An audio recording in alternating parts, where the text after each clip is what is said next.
We're gonna work it out right now. Brothers and sisters, we're joined together today to believe in the power of metal. Metal Church. Brothers and sisters, sing what destiny has for thee. Your creativity, right there on your TV. Skills for you and me, partake in the glory, Metal Church.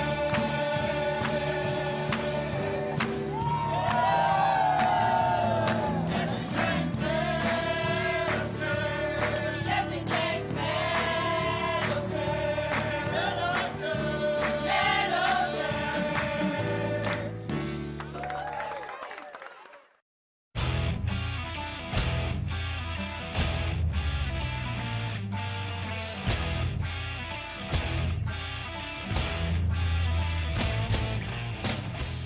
So this is called a #2 pettingill. This came off an aircraft carrier in the 30s and 40s, and these are pretty rare because this size was for fixing planes on site. So like if a plane got a bunch of flak in it fighting in the Midway or wherever, these were underneath the deck, and they would make a new panel for like a World War II plane right on site, riveted on. Well, at the end of the war, to save fuel and to save weight, most of these things got dumped into the ocean. So to have like a cool Air Force one with all the Air Force tags on it's pretty rare. So what we're gonna do is these thumbnail dies, we're gonna feed our metal in just until our mark that we made and feed it back out, and we're gonna keep going. It's gonna take this outer dimension here and it's gonna make it smaller, in a sense curving it over. And then once we start to get the curve to happen, we'll pull this down and make it curve even over more. So what we want to do is get it to curve to 90. We can probably get it to curve a little bit past 90, but then we'll start to arc the metal and it'll start changing this dimension here. And we want to keep this surface pretty flat. So we'll go ahead and start.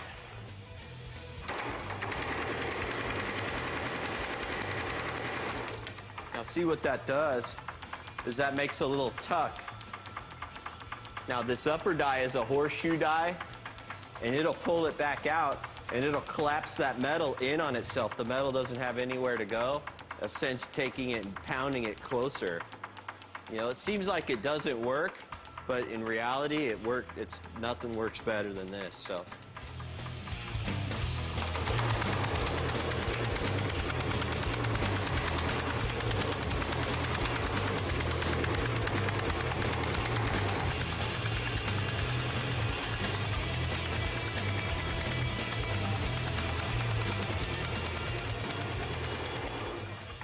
So that's just one pass. The hardest thing about doing hammer work is it seems like you're really destroying the metal because there's an intermittent stage that looks like it's really, really twisted and screwed up. But in reality, you can see how it's already curving and pulling over. If we take it and put it on the tank, then you can see how it's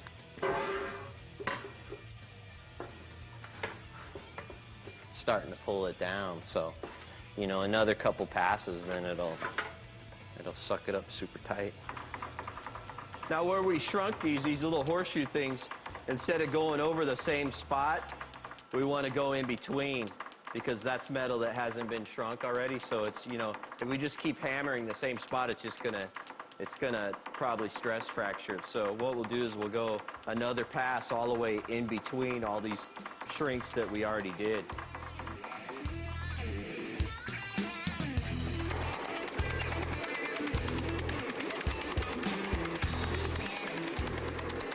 A power hammer is a very expensive and sought-after tool, and there's people like me that try to find them all over the world, but you don't have to have one to do these kind of shapes. You know, you can tuck technique is like how they used to make suits of armor, where they hammer it by hand, metal in on itself, or you can just use those cheapy hand shrinkers that catalogs sell. Now that's about 4 complete passes it took to get that to turn all the way over, and it's probably at about a 70-degree angle. It can still come over more, but what we'll do, see, it can only pulls down so far on this machine, since the hard turning's already been done, you can shrink it by hand, or what I use is like a pull max, you know, and if we tried to shrink it this much on a shrinking machine that grabbed it and pulled it together, it turns it into a potato chip. You know, it moves the metal around so much that it's not stable. This thing's solid and strong, and it's right where it is right where it's gonna go, you know, there's no guesswork.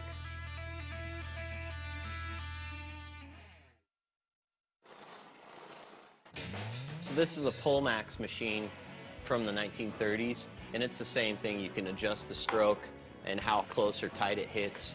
And this is a senior trimmer, which is a pretty rare. There's only about 4 of these machines that exist, and it has the big C-frame, so you can get parts like way into it. And the thing that I like about it is this lower die holder comes way out. So if I want to really turn parts over 90, especially small parts like a gas tank, which I'm making mostly, then it has a lot of extra room to do that. And it's the same thing as those dies, but just a lot smaller, and they move the metal a lot slower. You know, if we tried to move the metal this much, it would take us 2 hours on this machine.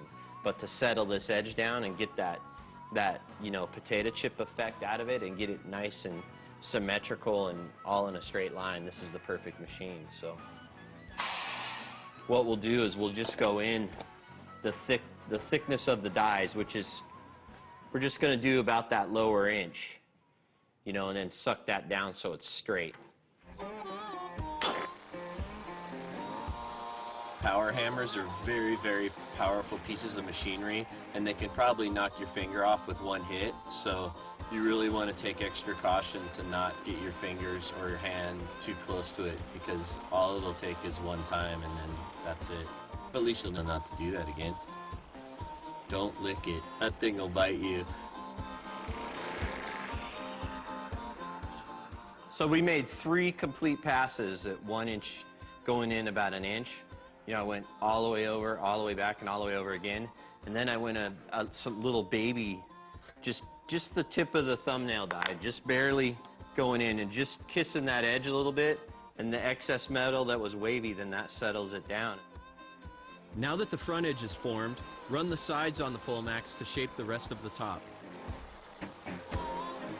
Make sure you keep the same number of strokes on each side so the metal stays even. Now we've got a 90-degree edge, and we've got our overall tank shape roughed out. You know, we need to measure this with a radius gauge, and then it's the die selection.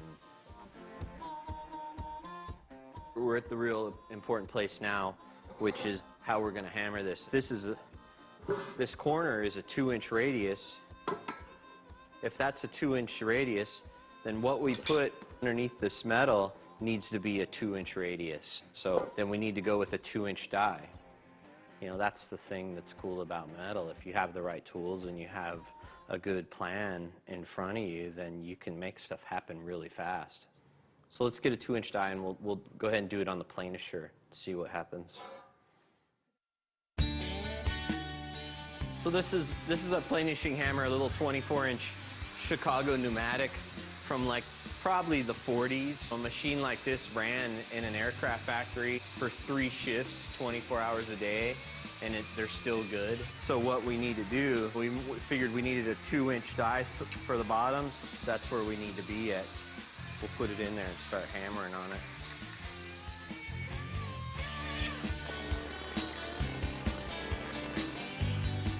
The Planisher is the same as a power hammer, except it hits 1,000 times faster. You control the pressure with your foot.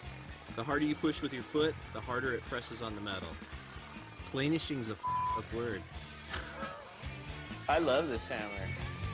Literally. That straightened us back out, putting that edge in it. So what we need to do is this edge right here, we got to shrink it and make it shorter and pull it down. So we should try it on the shrinker.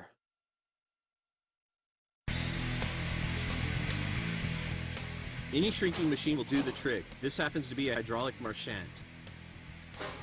With each pass, it slowly grabs the metal and pulls it closer together.